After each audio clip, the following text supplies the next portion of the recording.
Pedangdut sekaligus Kepala Desa Kedung Kumpul, Kecamatan Sukorame, Lamongan, Jawa Timur, bernama Angeli Emitasari, akan segera melepas masa lajangnya. Angeli Emitasari akan menikah dengan Dika Indra Haryono, pria yang juga berasal dari Lamongan, pada Minggu, 20 November 2022.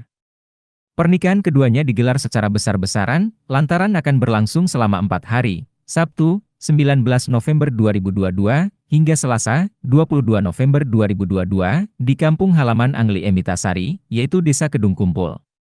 Dikutip dari Tribun News Wiki, pedangdut ini sekarang berusia 31 tahun. Sebelum menjadi kepala desa, Angeli Emitasari sudah bergelut di dunia tarik suara sejak remaja.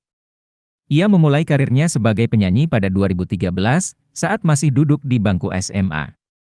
6 tahun menjadi pedangdut, Putri Nuri Anik ini maju sebagai Kepala Desa Kedung Kumpul pada 15 September 2019, atas permintaan warga.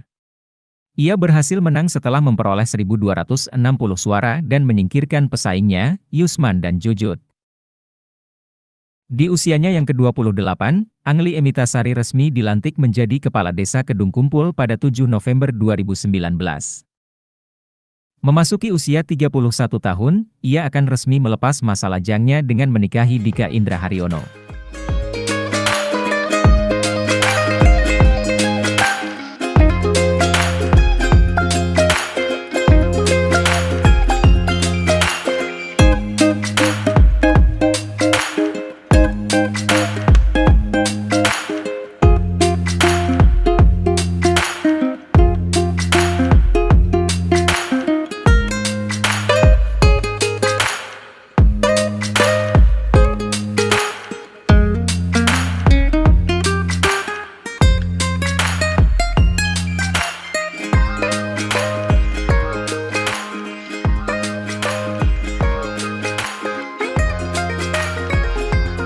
Terima kasih sudah nonton, jangan lupa like, subscribe, dan share ya!